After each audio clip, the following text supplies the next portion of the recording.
Conrad Steiner, Doctor of Medicine. Tonight's story has the title, If Tomorrow Be Sad. Guardian of birth, healer of the sick, comforter of the aged.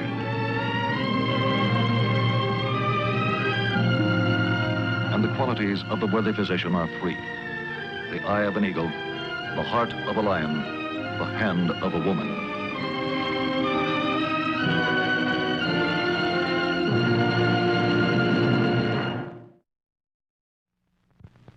Our actual case history tonight concerns the field of neurology, science of the human nervous system. The object in point, a judgment of divorce. The case in point, Winifred Lochner, age 26, married, no children. Her husband's an automobile salesman. Winifred's a photographer's model, quite a successful one. Her face and her figure, plus a lot of hard work, have carried her to a top position in her profession. She's at the peak of her career. But she's not destined to remain there much longer. The cause of her downfall? A question mark. A vague enemy, unseen, unknown. Hold it, Win. Good. That's fine, Win. Take 10, will you? Jim, will you move those two lamps over for me? Okay, Bob. Say, Bill, come over here with me and take a look at these layouts, will you?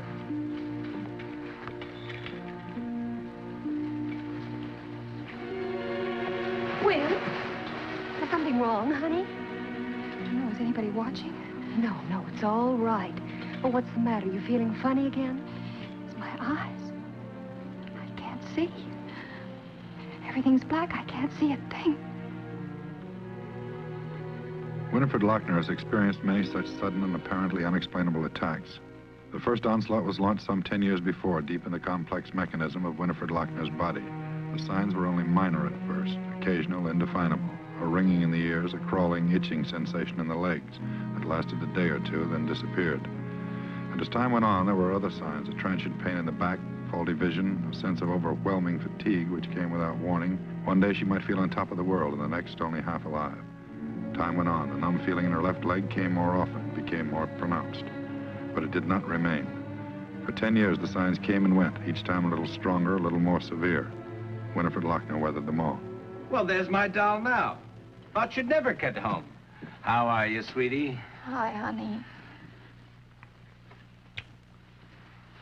Say, you seem a little dragged out. What's the matter? Rough session today? No, just hold on to me a minute, please. Oh, well, come on now. Tell your loving old husband all about it. Can't have the prettiest wife in town dragging around, can we? Well, it happened this afternoon, Eddie. I had another one of those funny attacks. It was at Kennedy's studio. Everything went black. It lasted nearly 2 hours. I tell you, I couldn't see a thing. I was blind. Blind? Oh, come off it, will you, kid? I tell you, it's all in your mind. Every week there's something new. Now, snap out of it, huh? I'm telling you the truth, Eddie. I couldn't see. All right, so maybe you couldn't. You can see all right now, can't you? Hysterical. That's your trouble. It's high time you straighten up, kid. Well, if you don't believe me, you can ask Stella Peterson. She was working with me. I don't have to ask Stella. I've seen you in and out of this for 5 years, more than that, as a matter of fact. 1 week, your foot goes dead. Then you have a backache. Then your ears ring. Then you're dizzy. Look, some days I don't feel so good myself, but you don't hear me moaning about it, do you? Now, snap out of it, huh, Win? I'm getting pretty tired of this routine. All right. I'm sorry I mentioned it. Oh, look, hon, I don't like to be rough on you, but sometimes the way you get, I have to. You just can't seem to get it through your mind that there's nothing wrong with you. You've been down to see Dr. Brooks I don't know how many times. Nothing ever comes of it. Guess you went down to see him again today, huh? No, by the time I called him, it had gone away. I made an appointment in the morning. Okay, great. Now, just promise me one thing, sweetie. When you see Doc Brooks tomorrow, let's make it yes or no, huh? Is there something wrong or isn't there? Let's settle this thing once and for all. Okay? All right. I'll go fix dinner. Made some stew this morning before I left. It's the kind you like. Why don't you fix yourself a drink? I'll have it ready in a minute. Stew? Oh, I don't know. I feel like a steak tonight, don't you? Hey, let's go down to Adolph's. What do you say? Get a nice top sirloin. Well, anyway, I gotta see some buyers in from out of town. Like to have them meet you. See what a beautiful wife I've got. Anyway, it never hurts to butter them up a little. I'd rather not. I'm a little tired, Eddie, if you don't mind. Come on, beautiful. The fresh air will do you good. Get out, move around. Best thing in the world for you. Hurry up. We'll be able to catch the 10:30 floor show. I'll get my coat. I want the truth, Doctor. I have to know. Under the circumstances, I think you should know. There's every indication you have a disease of the central nervous system, Mrs. Lochner. It's called multiple sclerosis. It's nothing to get panicky about. By the same token, it's nothing you can ignore. Multiple sclerosis. I've heard about it, but I don't know exactly what it is. Well, actually, it's not too difficult to explain. You see, the various nerves in your body are surrounded by a kind of insulating material. It's a fatty substance called myelin.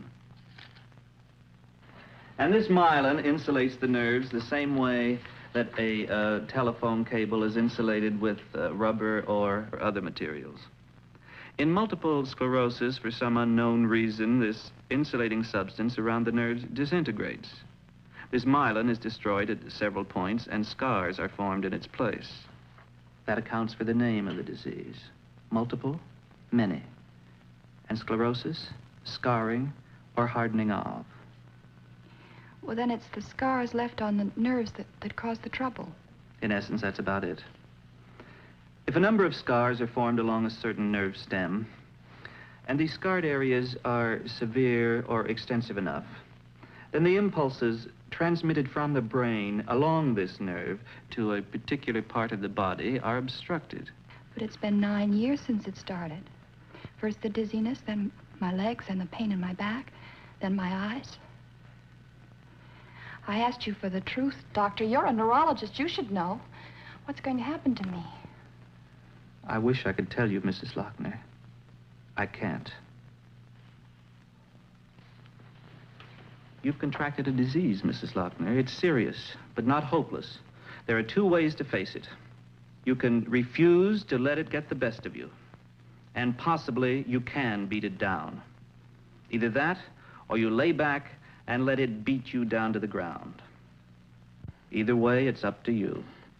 It's all in your hands.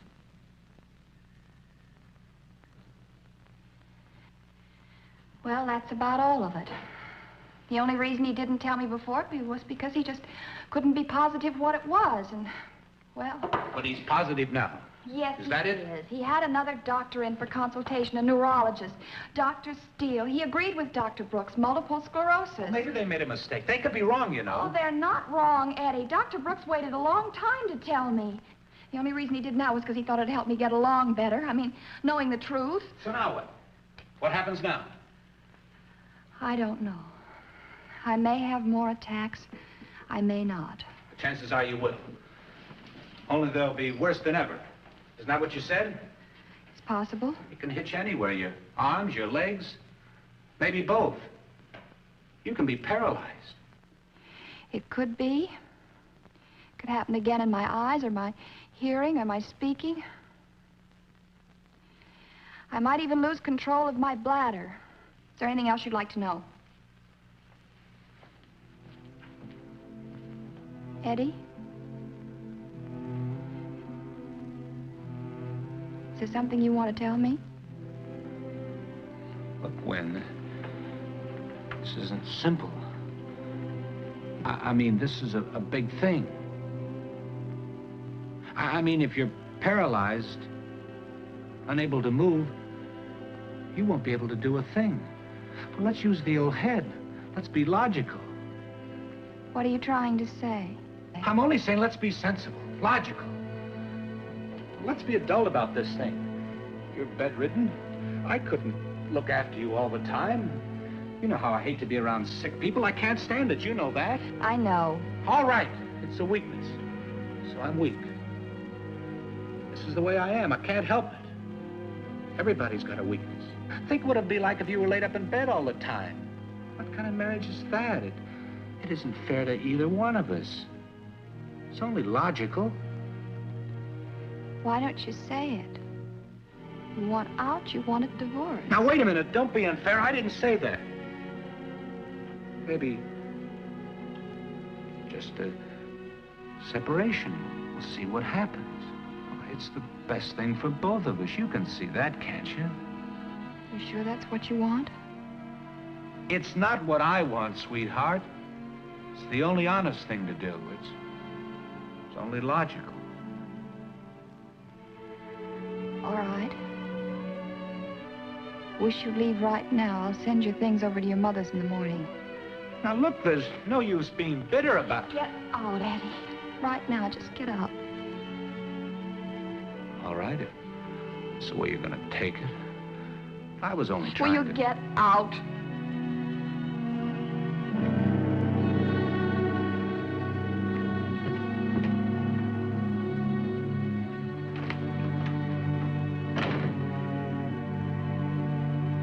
So ends one of the darkest days in the young history of Winifred Lochner. And for a moment, the realization is overwhelming, almost too much to bear. Not only must she face a future dark and most uncertain, but she must face it alone. After 2 weeks of brooding alone in her apartment, Winifred Lochner finally emerged to take up her professional career where she left off. She made up her own new formula for living as a multiple sclerotic, a formula composed mainly of mistrust, bitterness, self-pity, and resentment.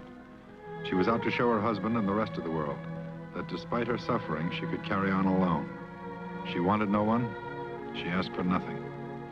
Seemingly to prove her point, she drove herself harder than ever, contrary to urgent recommendation from her physician, Dr. Brooks, that she have adequate physical rest, mental relaxation, and an adequate diet. Advice that applies to all persons, especially those afflicted with multiple sclerosis. Weeks passed, then months. Very often at the end of a busy workday, she found she could scarcely drag herself home. Nevertheless, she kept driving herself. She had a point to prove. In November, some 9 months after she learned the nature of her illness, 9 months since the last severe attack, which left her temporarily blind, Winifred Lochner experiences a comparatively mild seizure, which affects her arm and portions of the left side of her body. Dr. Brooks first conducts a neurological check to determine the severity of the attack. Although there is still no one specific thing a doctor can do to halt the progress of multiple sclerosis, it is possible to manage the symptoms to some extent and possibly retard a relapse. Occasionally, certain anti-spasm drugs and stimulants have seemed to afford temporary relief to some patients. However, it must be remembered that the results may be influenced by actual remissions or by the patient's optimism and intense desire for a cure. But it's quite evident to Dr. Brooks that as a result of his patient's attitude toward her illness, she's ignored basic rules of health, which so often tend to aid the multiple sclerotic in coping with the affliction. He impresses on her once again the vital importance of adequate diet and avoiding both mental and physical strain. But the best medical advice from the finest physicians in the world means nothing at all if the patient sees fit to disregard it. Such was the case with Winifred Lochner. After 5 days rest at home, the numbness in her left arm and side all but disappeared. And 2 weeks later, she was back working under the same heavy schedule, still determined to prove her point. In one sense, she was proving it. With modeling agencies and fashion photographers, she became more and more in demand. Her career advanced rapidly. Prominence, luxury, acclaim, they seemed only a matter of time.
Most of the damage seems to be centered in your left leg, Mrs. Lochner. We won't have a detailed picture until we run the various neurological tests. We'll start first thing in the morning. But my right arm's numb. I can't feel a thing. Is it going to be permanent? I really can't say. After the tests tomorrow, we'll evaluate your disability. After that, a physiotherapist will chart a special series of daily exercises for you. You see, sometimes new nerves can be taught to take over the functions of the disabled nerves. Doctor, how can I exercise them if I can't even feel them? It won't happen overnight, but believe me, you are going to move that arm and leg yourself. I guess I've been pretty stupid about this thing, haven't I? Forget everybody. Hate everybody. I was the only one who mattered. Just keep pushing. Keep pushing.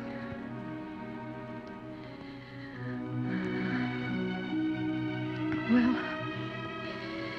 you may not believe it, but it really helped at the beginning. About time for a change, wouldn't you say? I'd say so. You can live on bitterness just so long. Then you have to look for something better.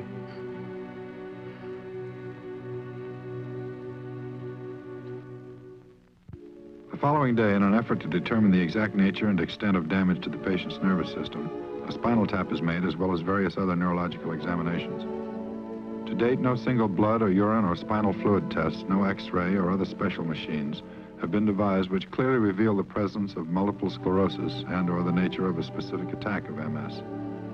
This is one of the great problems which medical science is now working to solve. In a case of multiple sclerosis, the attending physician cannot depend on the patient's description of symptoms or even what he himself can immediately observe. He must look for certain neurological signs, such as increased or abnormal reflexes, and determine whether or not these signs are valid evidence of damage sustained from a specific attack in a patient afflicted with MS. In order to forestall stiffening of muscle fibers in the affected areas, the multiple sclerotic patient is started on a program of therapy as soon as possible. This is one of the first and most important steps in rehabilitating those afflicted. An important element in the therapy program is muscle retraining, to stimulate damaged but still useful muscle to the limit of its possibilities, and more important, to stimulate the use of other unused muscles so that they can take over the function of those muscles which are impaired. Specific special exercises and training in the activities of daily living, walking, eating, drinking, and dressing, can frequently mean the difference between a completely disabled patient and one who has a good degree of self-sufficiency. Another important element is stimulation of the patient's motivation, for the way the patient feels, hopeful or despairing, cheerful or depressed, will definitely influence his progress. In any disabling disorder, mental attitudes play an important general role in physical improvement or impairment. In disorders of the nervous system, mental factors may play an even more specific part. Unresolved tension and anxiety, for example, can result in an increased spasticity or muscle stiffness. Suitable activities which serve both mind and body play an integral part in the program of rehabilitation. They stimulate interest in outside activities which may have lapsed, and at a time when it's most needed, they give the patient courage and confidence to make full use of his potential abilities.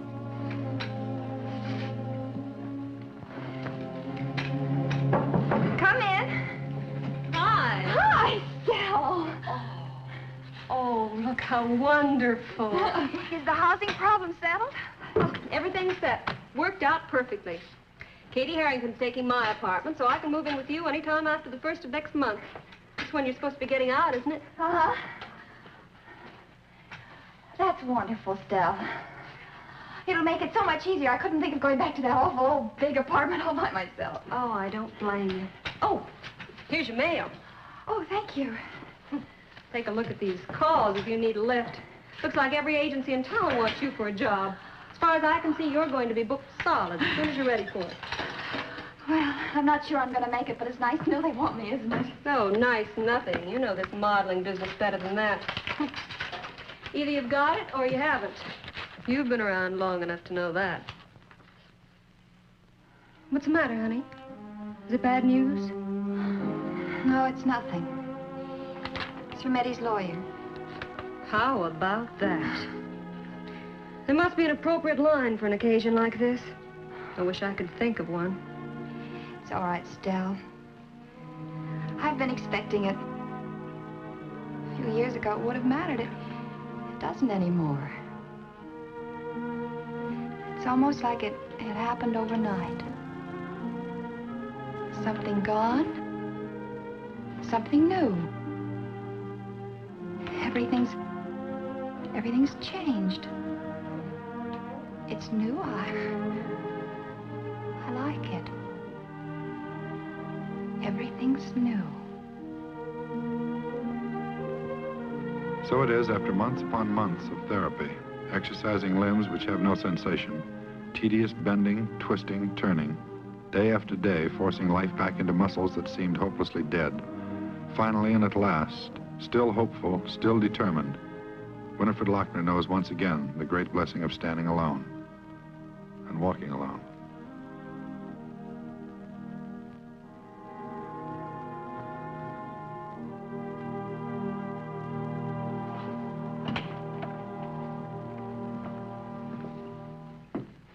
There's just one thing I wanted to speak to you about before I run along. About your modeling. Make up your mind about that yet? I'll do enough to pay for the groceries, and that's about all. I've learned my lesson. Don't you worry about that. I meant to ask you, that idea I spoke to you about last week at the hospital. I mean, joining the multiple sclerosis group. Given that any more thought? I forgot to tell you. The secretary of the local MS Society called me yesterday. We're going to have lunch on Monday. I don't know much about it, but it sounds quite interesting. Oh, that's quite a story. Ever since the National MS Group was founded, they've started special clinics, therapy, rehabilitation programs, things like that. Doctors, nurses, technicians, they've all pitched in to help. Well, how do I fit in? What can I do to help them, and what can they do for me? It works on the same principle like Alcoholics Anonymous. By giving, you receive. You help others, you help yourself. I see. That makes a lot of sense. Oh, it's helped thousands of young people all over the country. I'm sure it'll help you. Well, I must rush off. Let's get to the office. Goodbye, Mrs. Lochner. I wish I could find the right words to tell you how I feel. Words aren't important, believe me. You just take care of yourself. Win, you here? Hi, early. Oh, you bet I am. Hello, Doctor. Good afternoon. Your big day today, honey. You made it. You're queen of the May. What do you mean? What are you talking Oh, about? Willie Morgan tipped me off. He's on the awards committee. You'll get one of these in the mail tomorrow. Look at it. Model of the Year, the American National Award. Oh, you can't do any better than that. It can't be. I mean, it's silly. It must be some sort of mistake. Well, it can't be me. There's no mistake. You're it. You deserve it. I hope you stick to your new schedule. Well, don't worry about that. I know those rules backwards and forwards. Realize your limitations. Don't let anything get you down. Live one day at a time. Meet tomorrow when it gets here.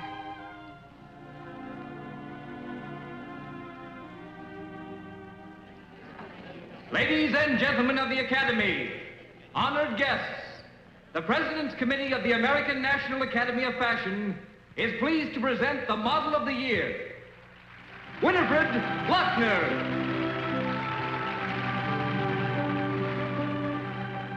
This vagrant stream of light between night and night, let me keep it bright today.